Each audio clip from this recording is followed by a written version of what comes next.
Oh, here.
Yo, what is cracking, everybody? Are we up? Are we up and running? Yo, turn my headphones up. We are up and running. Yo, we are up and running. Hold on a second. Sorry about that, man. I had a little smaller audio issue myself. Hello, nerds. Welcome to GeekBeast. This is your daily rundown of geek news from geeks that look like you, geeks that look like me, and geeks that look like my man over here sitting to the left or right, depending on the perspective. The Black Lion himself, Hannibal from the A-Team. Then my man Chuck, holla at these cats. Tell them what's cracking. What's up? Nothing much, man. It's Odin's Day, and it feels like an Odin's Day. I went to go take a nap, and I was down for an hour. I was like 20 minutes. You know, I'm good at the power nap thing. And I went down, and I woke up, and I was like, oh, wow, it's an hour and 20 minutes. So I another hour on it. I don't know how that happened. It just happened. Hey, man, listen, it's at certain ages, naps are absolutely necessary. Thank you for doing that, because now I can get you nice and fresh for this whole day of geek madness. Yes. It's like, oh, I'm taking me off my schedule. I didn't expect that. Didn't expect it at all. Like, literally. I was meditating, had the calm app in the background. Next thing you know, I'm listening to her, and I'm usually when I'm out, I wake up like right after it goes off. I woke up and I was like, what time is it? Why is it dark? Oh my goodness. It's late. So yo, that's a trip, man. Yeah, it is. You over there getting your meditation on, getting your Namnyo Kim Renge out. I know I'm totally, absolutely. I went man. I know our co-host laying on my back. Kill me for that. Hey, well, listen, man. If for those that have bopped in, hey, if you are new to the show, we cover the Geek News Beat and we share our opinions with you, which is great because they are opinions from people of color. Yes, we are in this geek space and we love to represent to the fullest. I am your host, Centel, in case I haven't already told you, and we are about to jump into the news, ladies and gentlemen. All right, so we got a bit of slightly older news that's still fun and important and we need a chance to fully review. So we're gonna jump into that real quick. So speaking of old and still trying to be relevant, a new Call of Duty series is reportedly taking a break in 2023. So Activision is pushing the game, which Shirier, I guess, who is somebody on the development team, says it's been developed by Call of Duty, Black Ops. And after last year's annual release, Call of Duty Vanguard didn't meet expectations. And I'm starting to get that feeling too. Not a lot of people have been gushing over Vanguard as they have some of the other previous Call of Duty installments. The 2022 title, which Activision has already announced, will be a sequel to the 2019's Call of Duty Modern Warfare. And it will get a steady stream of additional content, Schroeder says. But there's also a new free-to-play online game that will be available in 2023 as well, as it appears that it will be in addition to the eventual release of Warzone 2. Now, I'm sure people are probably more interested about Warzone 2 than they are about some of the story modes. And I think that's probably where they get a big chunk of their bread and butter using the Warzone format. Hey, do you think this has anything to do with the merger as well? I think it probably does. I think it gives, first of all, the Call of Duty studios a break to actually develop. They have, 3 studios doing round robin with that game, I think. Okay. Sledgehammer, Treyarch, and Infinity Ward. And then they have like Raven and Vicarious all supporting these efforts. And there's like 2 other studios they have supporting these efforts, like Beanox and something else. So this gives them enough time to breathe. And if you're trying to build a battle royale style of game, you have to let that game sit. I mean, you update the seasons, but you don't really change the game. And campaigning in Call of Duty is not what it's known for, right? I play the campaign because I'm not good on multiplayer, so I enjoy the over the top bombastic stories. But this gives them enough time to actually focus on that and figure out what they want to do with Call of Duty. I mean, they done in advanced warfare, they done been to space, they done been to space stations. I mean, you done played Jean-Claude Van Damme, Rambo, and Arnold Schwarzenegger and all of them. Somehow it's Ghost. You know what I'm saying? So this gives the studios a little bit of time to figure out what they really want to do, and it gives Microsoft time to know what they're going to do with that franchise. Like I can see them saying Warzone's for all consoles. Campaigns and stuff from each individual studio is an exclusive, and I can see them. Yeah, I can see that. where I think all the studios support Warzone, but they may have it Mhm. where each year you support Warzone or you're working on the main game, and the main game is exclusive to us, and it plugs into Okay. Warzone. So it gives the people that have Microsoft Ultimate Game Pass something Hmm. to differentiate themselves from, and while Hmm. satisfying PlayStation and I guess Nintendo Switch players, Yeah. Yeah. I mean, you know, PC and players as well. PC Yeah, players are covered by Microsoft, right? They got you. that's true. They That's got you. very true. They got you. Well, So, yeah, this in the mobile players, you give the mobile people. You probably give the mobile people what you'll give Game Pass people that have the Game Pass on mobile. You give them the same mm, exact thing. I can see that. Yeah. There is like a bit of a like if you talk to like people that are like real big like Call of Duty COD fans, Call of Duty Mm-hmm. fans, there is like two camps now, which it wasn't always the case. Well, actually, it's like three. There's the camp that you're in where people like really enjoy the campaign mode. Mm-hmm. And they'll play the campaign and then they kind of like keep it moving. There's the others that really enjoy multiplayer that is on the regular disc, and they'll play campaign first, get the sticks right, and then play multiplayer and then just crack heads all day long. And then there's the new group that just came out a couple of years ago, and that's the Warzone group. Mm-hmm. Most of the diehards I personally know are in the first two groups, especially the second one where they play the campaign and then they play multiplayer. I think this might sound like a nightmare case to them because they really enjoy the multiplayer. The multiplayer has a totally different feel than the Warzone. But it seems like Microsoft will be keeping its promise, saying that Call of Duty will be available on all platforms, Yes. but they're not specifically getting into the details of how that looks. So I'll be curious to see what they do with it. Yeah. I mean, it would definitely pull people over to Microsoft's side. Most of the people I know play Call of Duty play on Microsoft consoles anyway. Like I know people that have they're androgynous in their console ownership, and they, a little bit. but they recognize they play Call of Duty on Microsoft platforms for some reason, and Right. they enjoy that over playing on PlayStation, where they would play like Bungie, like Destiny games on PlayStation. And the only game I know that's really split is Borderlands. Borderlands was one of those games where half my friends played on PlayStation, half my friends played on Xbox, and I got tons of friends. So it's interesting watching them log in and play. Like Apex Legends, Titanfall, that's all Xbox. Everybody plays on Xbox. I don't have too many of those friends. With Overwatch, they played on PlayStation. So there's those camps there.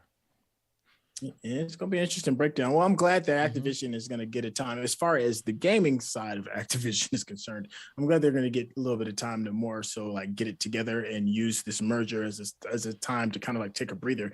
Because just like EA regarding like their football content, Madden, and to many FIFA as well, you're starting to get the same product, like you said, over and over and over again, and not a lot of time is being spent into making each game very unique into itself and giving the users more of what they want. It's just like, we know you love us and we know you're going to drop another $60 every single year, and starting to get a little bit of content fatigue. I guess that's the way we can kind of talk about it in that terms. Yeah, I mean, it is, and also beyond content fatigue, people are just, it gives the company and the studio to think about what they want to do in the future too, right? Right. Because if they know Warzone's going to be the infinite product, and they know that they have campaign and they have multiplayer. You make that exclusive to Microsoft. Do you really need 3 studios always working on it? Because one of those studios probably wants to peel off and do something else.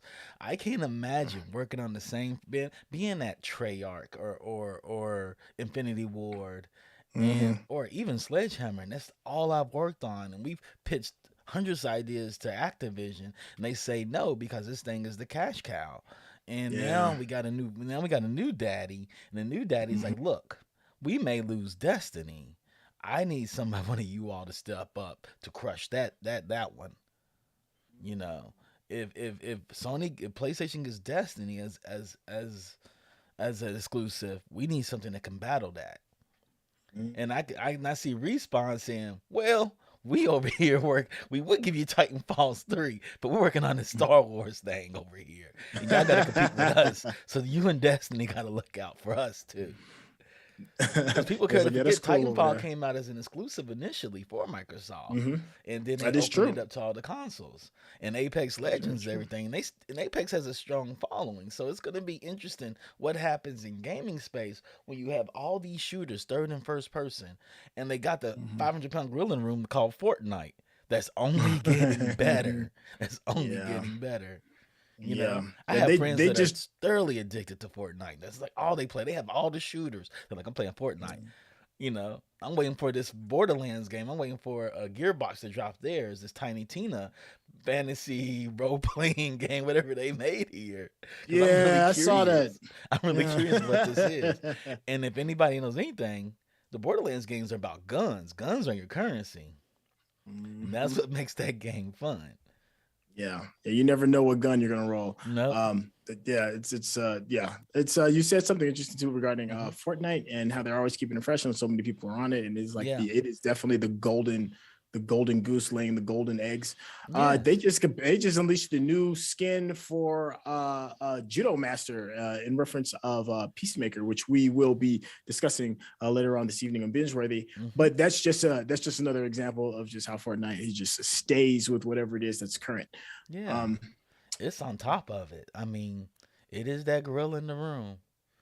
And game and everybody knows it. I mean, Warzone is the direct response to it. And it's doing okay, but it's not the same as Call of Duty multiplayer.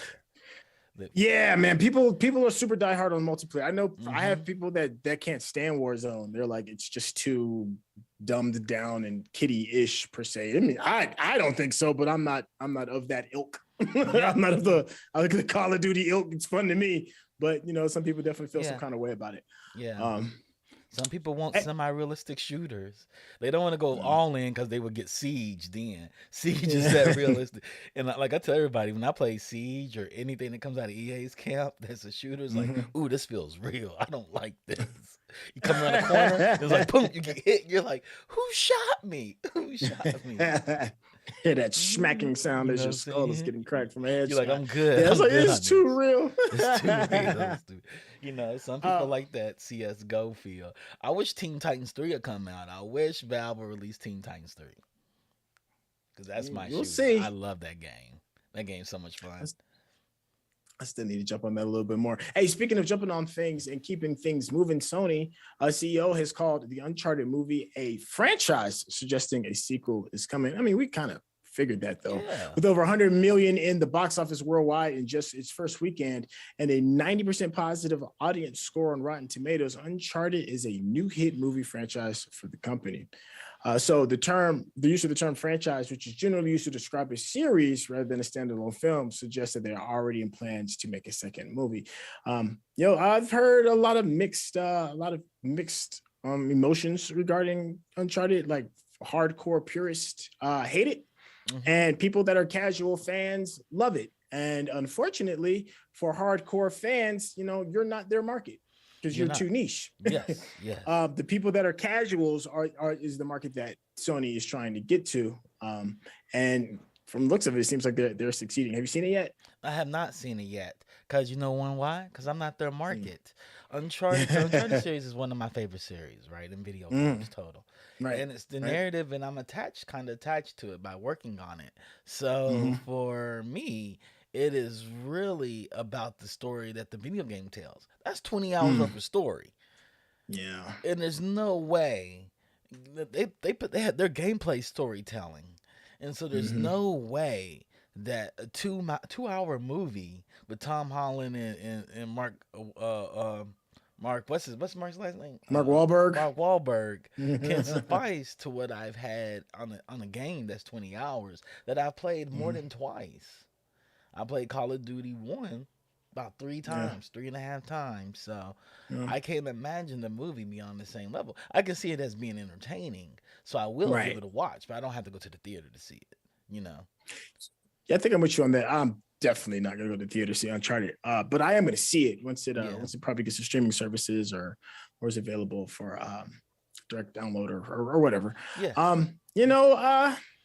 This we've seen the new norm regarding video game titles being turned into movie titles, and maybe disregarding some of the purists. Is this the future of new movie IPs? And are you cool with them catering towards a larger audience and kind of leaving us, the people that ushered the popularity, a little bit wanting? We see PlayStation has dipped their toes into movie making with everything from Uncharted. They have The Last of Us occurring, so I can imagine the God of War is in the works potentially as a film and television franchise. Yeah, that And could be huge. they did Jackson Daxter, they did what's it Clank.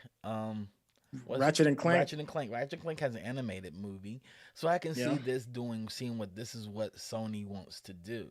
Is like we have PlayStation films now, so we support our video game properties with animation and film adaptations of the games for those that not playing the games, because these are really good properties and franchises that have actually interesting stories, but a lot of people can't play the stories because they're not good at video games. So they'll never get to the end of the story, and this kind of truncate the story. I wish they just bring the cinematics together, then rewind them into a 2-hour movie and make that. That'd be great. But I think The Last of Us is going to have the look of The Last of Us, but there's no way they can pack that story into 2 hours.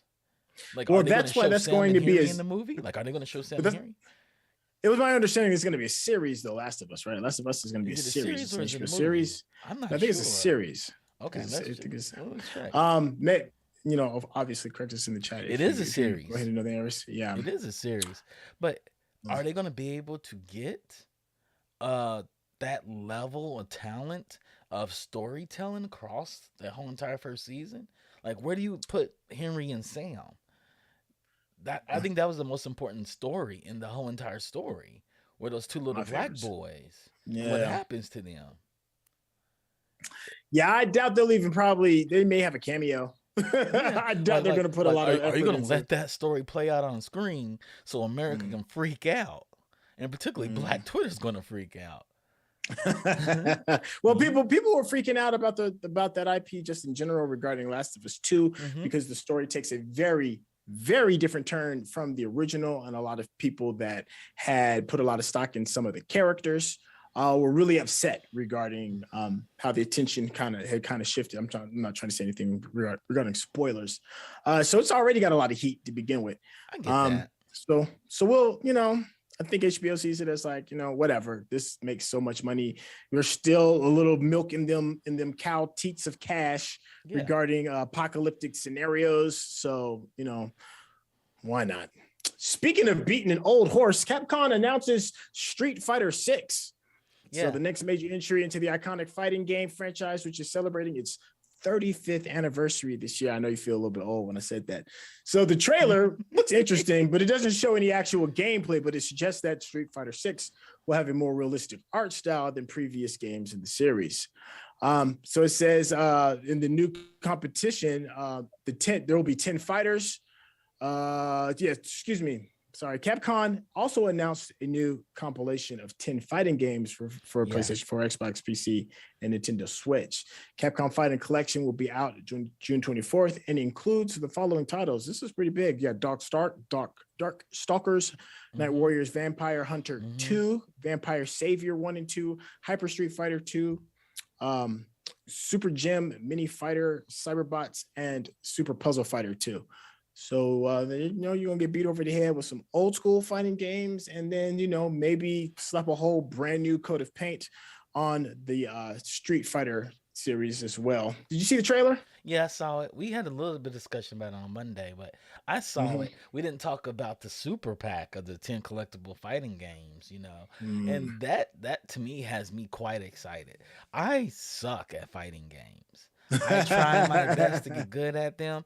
I suck at all of them, but I enjoyed them. The only one I was really, really good at was Tekken, and that's Tekken.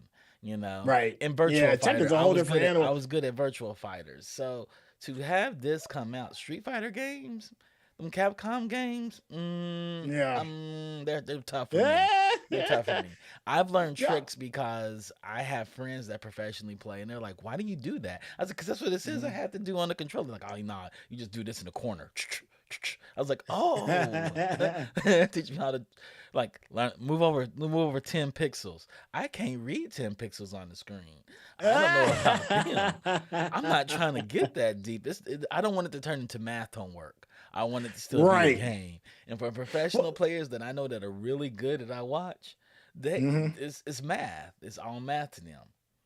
I can believe it. I can believe it. And but here's the funny thing is that you said you're not really good in fighting games, but you said the one that you are good in is considered in many spaces to be one of the most difficult learning curves, and that's Tekken.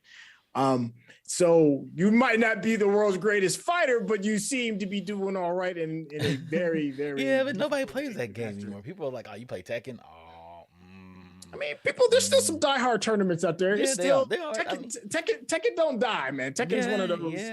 yeah. I enjoy Yeah, Tekken, it's but a very niche it group of hardcore. And the Tekken is hard though, man. Like that's a whole but different you animal. ask Like our it's friend hard to casually play that. Invictorious, you ask our Mhm. friend Invictorious, aka Victor, who builds fighting games, he'll tell you he'll throw up every time I mention the word Tekken. Like, Oh, where you ain't feeling it? but I love it. I love it. The right hand, left hand, the weighting Yeah. of it. I love it. It makes sense to me. All right. That's about Hey, as well, listen, mathematic as I want to get. we got enough time for about one more before we Hmm. bring in some of the other co-hosts of Bingeworthy. And this one I want to end on a bit of a good note, a little bit of a good note, and that is Epic Games is making hundreds of temp testers into full employees with benefits. That's pretty That's big. dope. Yeah, man. So they've Epic's been caught a little bit of heat regarding uh I guess some of the culture within the workspace. Hmm. There was even an article that we mentioned briefly a couple of weeks ago regarding testers putting together a union in order to get a little bit more rights. And now we're hearing that Epic is it's like, okay, we'll bend the knee and put you on board and take you all very seriously. That's smart because Um, they realize they're not temp testing a game anymore. A lot of games mhm, bring in temp testers because they have to get them to test the game towards the end of the release cycle. Their mhm, biggest title doesn't have an end of a release cycle. It's a living product, which is Fortnite. mhm. So you got these testers, you got them around the world, and you got to keep them testing all the time. That's very true. They are workers at this point. They're no longer You know temporary that testing. that's something I never really thought about, considering Hmm. like so many games, the shelf life of these games are so long. Like a perfect example is like Grand Theft Auto. You still need to have constant testers to make Yeah, sure all of the new content that you're putting out is working. yeah, yeah. Nobody wants to download And so broken you games. have temp testers testing a product Mhm, that's alive. That's unfair to them. You know, they should be full time employees. If they're working there 9 to 5 every mhm, day, playing something that is broken or something that doesn't work all the way, and they're mhm, making your product better. They're on the mhm, front lines for you. They're your voice, so you might as well permanently employ them. You have them on for 12 months. You got to let them go for 3 months because they can only work 12 months in an 18 they can only work 15 months in an 18-month cycle, but you need them for the mm, last 3 months because that's a big download that's getting ready to get yeah. made. You might as well make them employees. So there's a Mm, lot going on in the world of hiring testers. I worked with a lot of testers of DLC. So mhm, yeah, the test teams are interesting. It's no longer where a game cycles 3 years and you bring the testers on the last 6 months of that or the last 8 months. Or if you're a really good game maker, you bring them on the last 12 months at the minimum. Now you have to have them mm. hired and you let them all go after the game launches. It's 2 or 3 months after the game launches, let everybody go. But if your game launches and stays launched and launches every month with something new or every season, you give them employment.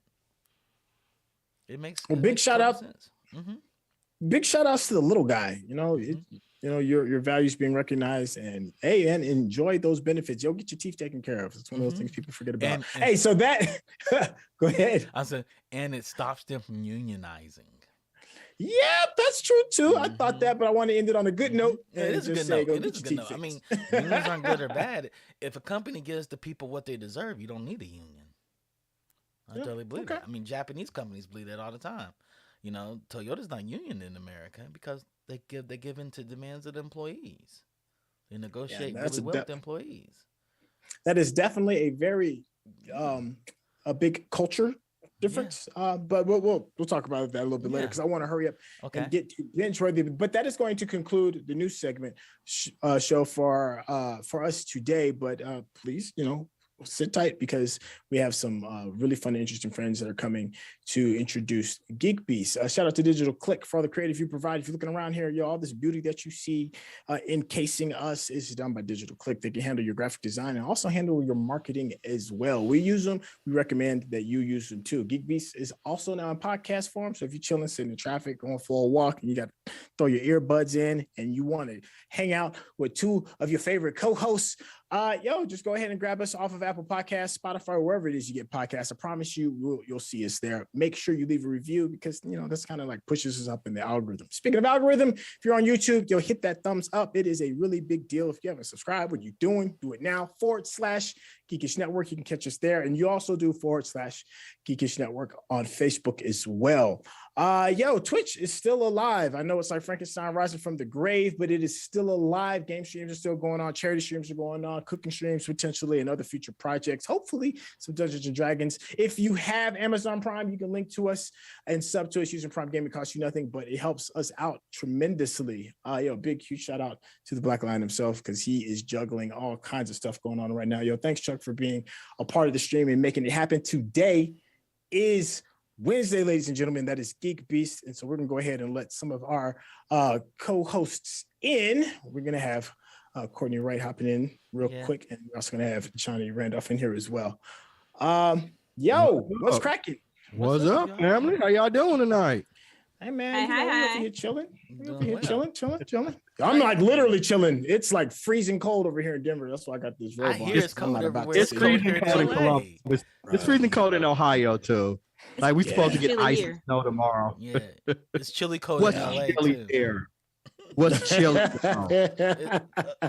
See, Where they didn't even say I can't go to my mailbox in my underwear.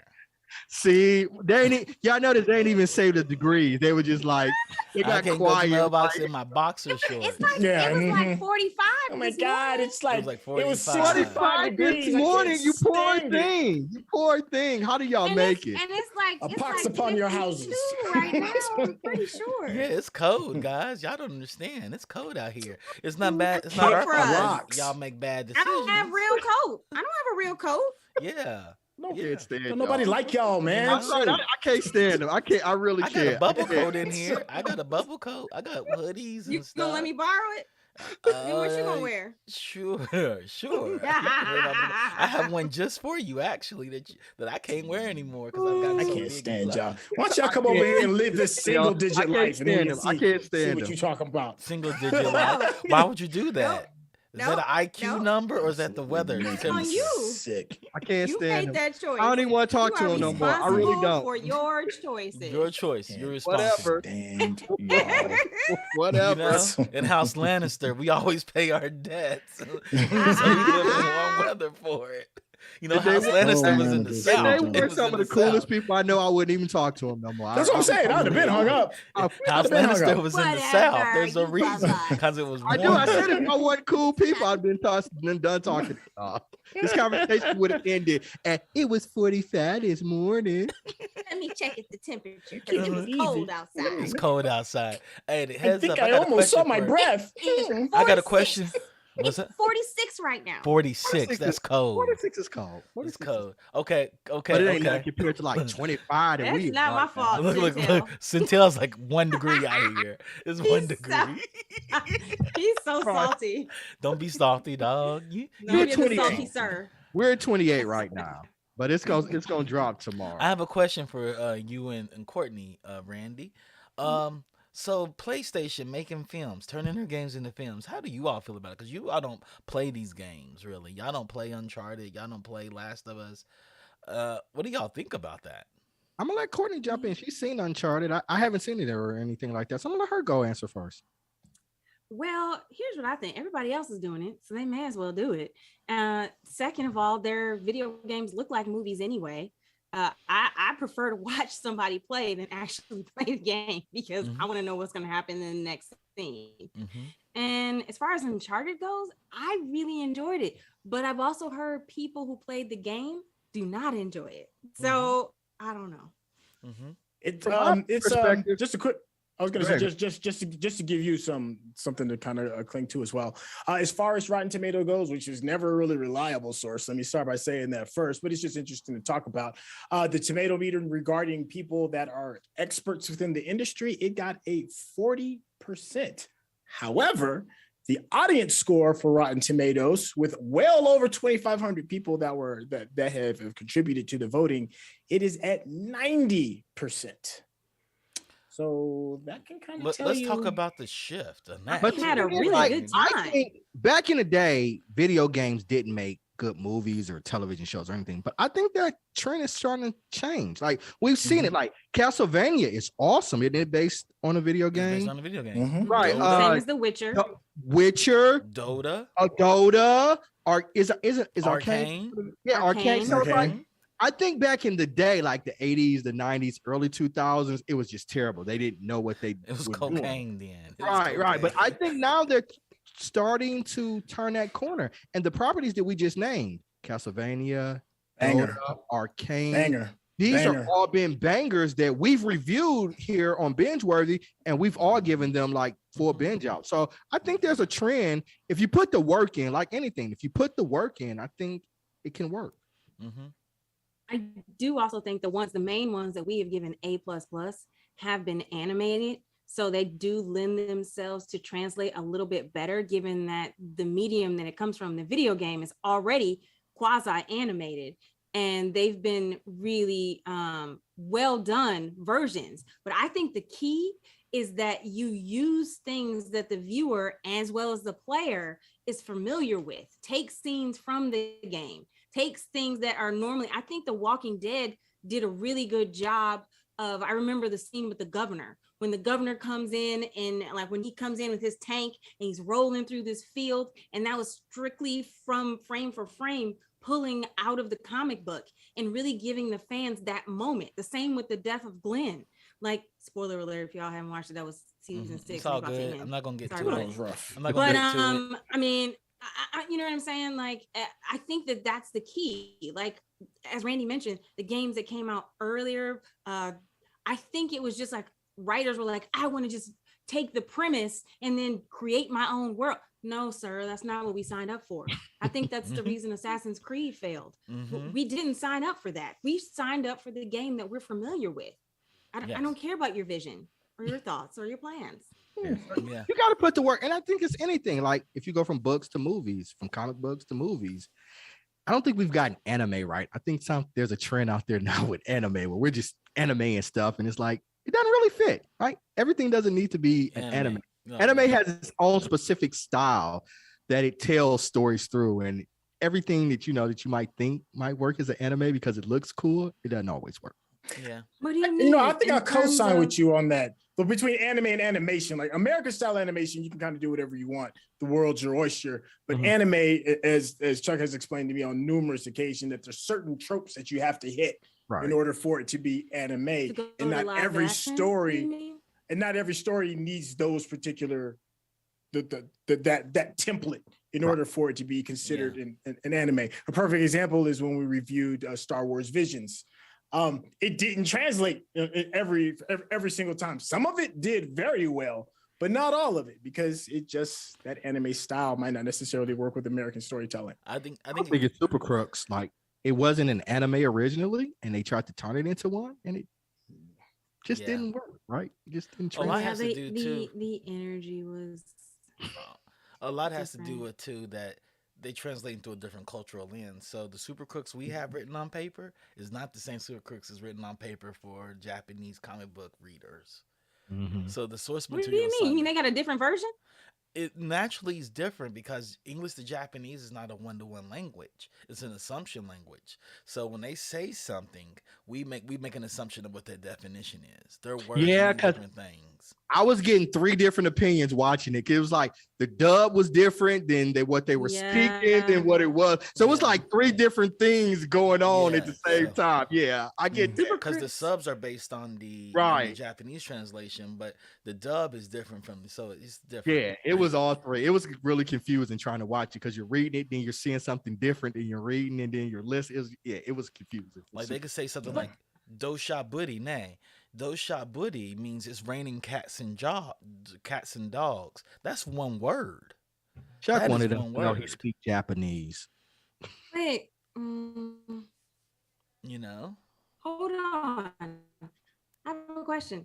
Well, in terms of SuperCrooks, SuperCrooks is the one that does not follow. You know how Chuck and I always say, like, listen to the Japanese subtitles.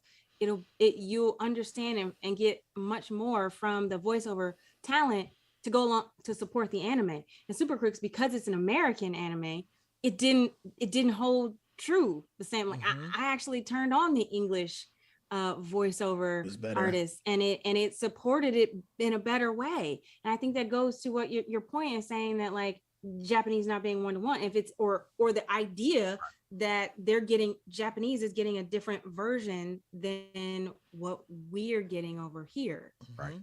My question was, are you saying that they just get different dubs, but they get the same picture, like the same content? Same picture, yeah. But the words, like the comic book words, are different. The story may be slightly different because of that, or characters can be in a situation that doesn't really translate well in their culture because they would never be there. You know, like that, like you know, infidelity's looked at differently than in Japan than it is here. So those conversations are different naturally. Like, so it's all about putting in the work, right? Yeah, it's the culture. Put in the work to make the property the best that it can be. And I think we've done it good in animation with video games. The live action version, I don't think is translated as well. Well, speaking of putting in the work and translations, we're going to be reviewing a piece that is translated, that is being moved from a very obscure character being pushed into the limelight in Peacemakers. Before we go, you know, I know we like to do our little hot takes, but I want Johnny to kind of introduce this, because this is your wheelhouse, man. I want to like take the mic from you just yet. This isn't our arena where we're gonna fight. We're gonna fight in the other arena. It's Peacemaker. We're talking Peacemaker tonight, and the only thing that I want to say, you made a very good point. You said it took a very obscure character, and I'm thinking this is the DCU's version to kick off of Iron Man. That's interesting. Because Iron Man is not a very big character in the MCU. He was not the most popular. He's not the most popular character in the MCU when they kicked it off. X-Men were way more popular than he was. Even Blade from the 90s were way more popular than he was. The Hulk was more popular than he was. He was kind of a second-tier character. Yeah, he was. Kicked off the MCU. He kicked off the MCU. I think Peacemaker is along those lines. Interesting. That's an interesting thing. The only problem I see is that the DCU, they never really stopped, you know, like in terms of like Marvel. I'm just saying, like Marvel, they didn't have anything, and then they popped off with Iron Man. So Peacemaker, he's the second rebooting it. He could be the second lead. Yeah, he's rebooting it. Yeah, I think it's okay. I think it's rebooting it. Yeah, I think they use him as the tone for the DCU. I think that if they brought in Peacemaker is definitely DCU's answer to Marvel, because it does bring a levity to a DCU show that usually is not there. You know, well, at least not live action. Is usually live action, very serious. Mm-hmm. At least not live action. Hokey and Legends of Tomorrow. Like those two, I would say, are very lighthearted in essence. But in terms of the actual feature films, Suicide Squad has really been the first iteration, and only the second one with James Gunn. Because that first one was, we don't talk about that. It just tried too hard. You just try too hard. Chuck, what's your hot take? I don't know. My hot take. me? Chuck, yeah. Peacemaker needs a movie. I think Peacemaker needs a movie. I think they need to take the show character and throw him into a movie. Not he came from a movie. They put him in the show. Now I want to see him go back into a movie. Because he didn't do very good in the movie. It's right. They need to put him back into a movie. No, he fell flat. You know, As long as they dance, I don't care what they do. That dance though. And we gonna talk about it. Who was it that told me? Who was it told me? I think it was one of you guys that originally James Gunn wrote the role of Peacemaker for Dave Bautista. Did you know that? Or maybe it's my brother. He wrote the role of Peacemaker for Dave Bautista because, you know, during the time when James Gunn got fired from Guardians of the Galaxy and Dave Bautista was like, all right, well, then I quit. You know what I mean? If I'm not going to do it, then I'm going with him because he gave me my shot. He opened the door for me. And so James Gunn, when he was creating the character, he created it for Dave Bautista. But Dave Bautista was like, I don't necessarily want to play that role because it's so similar to Drax. It's very like in the movie, you know, in the movie version. And you know, it's just similar. He was like, I want to try to branch out. So I thought that was really interesting, you know, and given where Peacemaker went. Yeah. So that's my hot take. Okay. It's more like a hot tidbit. Nice. Okay. Yeah. No. On my quick one, James Gunn is legendary. He's not enough to save the DCU. Wow. Okay. He's legendary. Okay. You came out guns. He's legendary though. Okay. But he is legendary. He is legendary. That just hurt my heart because I'm a DC guy. Y'all know I'm a DC guy. I don't know. I think James, here's the thing. I think James Gunn, if they gave him carte blanche, I think that's a different conversation. Well, that's a conversation we'll have on the show. Conversation. I mean, he needs like Feige level. He needs Feige level. I feel like they should. I think he should be Andrew Feige. Yeah. Well, I mean, he have to be Dave. I don't care either one. Dave Filoni and one of them. One of them. Whichever one's in charge. I don't care which one it is. Favreau. Make it happen. It's John Favreau. I mean, hey, well, the make thing it happen. is that you have a lot of DC, and I'm totally spitballing based on the Justice League situation. Seems like you have a lot of cooks in the kitchen. Yeah. Have a lot of all of input and think their opinions are very, very, very vital and valid. And I think get to the point of where your story is most important. Everybody's got to step back and let the painter paint. That's a good place to actually put a pin on that. We're going to step back for like a hot second. Give us maybe about 5 to 10 minutes at most, and we are going to pop back in so that you can get our full opinion regarding Peacemaker. So we'll see you in a little bit.